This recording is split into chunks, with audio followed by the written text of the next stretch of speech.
एक गांव में शिवराम नाम का एक व्यक्ति रहता था। वो कट्टर नास्तिक था।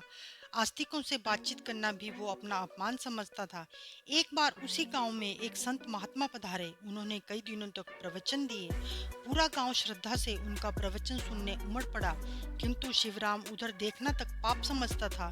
एक शाम वो खेत से लौट रहा था, तभी हवा में तैरती हुई महात्मा जी की वाणी उसके कानों से टकराई। यदि जीवन में सफल होना चाहते हो तो मन में कोई दृढ़ संकल्प करो और पूरी निष्ठा से उसे पूरा करने में लग जाओ।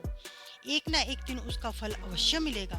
वो इस वाक्य को अनसुना करना चाहता था, परंतु रात भर वही शब्द उसके कानों में गूंजते रहे। लाख चाहने पर भी वो उन्हें भूल ना सका। उसने निश्चय किया, मैं इस कथन को झूठा सिद्ध करके ही रहूंगा। पर वो कौन सा संकल्प करे जिससे कोई फल ही ना मिले। काफी सोच विचार के बाद उसकी नजर अपने घर के सामने रहने वाले कुम्हार पर पड़ी। उसने निश्चय किया, मैं प्रतिदिन कुम्हार का मुंह देखे बिना भोजन नहीं करूंगा।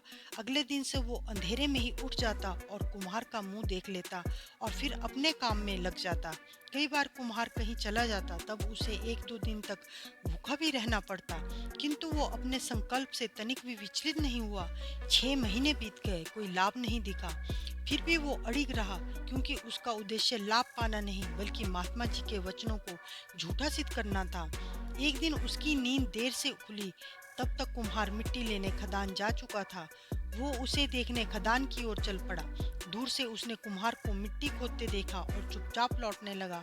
उधर खुदाई करते समय कुम्हार के सामने अचानक सोने की 4 ईंटें निकल आई। वो घबरा गया और इधर उधर देखने लगा।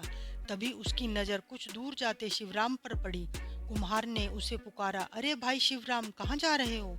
शिवराम बोला, बस जो देखना था देख लिया, अब घर जा रहा हूँ। कुम्हार समझ गया उसने सोना देख लिया है। डर के मारे वो कांप उठा। यदि राजा तक बात पहुंच गई तो सारा धन हाथ से निकल जाएगा।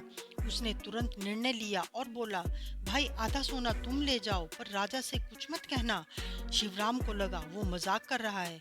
वो आगे बढ़ गया, परंतु कुम्हार ने दौड़कर उसे पकड़ा और हाथ जोड़कर बोला, भाई आधा ले जाने में तुम्हारा क्या जाता है? वो हैरान हुआ। सोने की ईंटें देखकर उसे सारा रहस्य समझ में आ गया। उसने चुपचाप 2 ईंटें उठा ली। उन ईंटों को हाथ में लेते समय महात्मा जी के वचन उसके हृदय में गूंज उठे। उस दिन शिवराम का जीवन बदल गया। उसने वो सोना गांव के कल्याण में लगा दिया और शेष जीवन तप, सेवा और भक्ति में समर्पित कर दिया। अब वही शिवराम जिसे लोग कभी नास्तिक कहते थे, गांव का सबसे बड़ा भक्त और सेवक कहलाने लगा।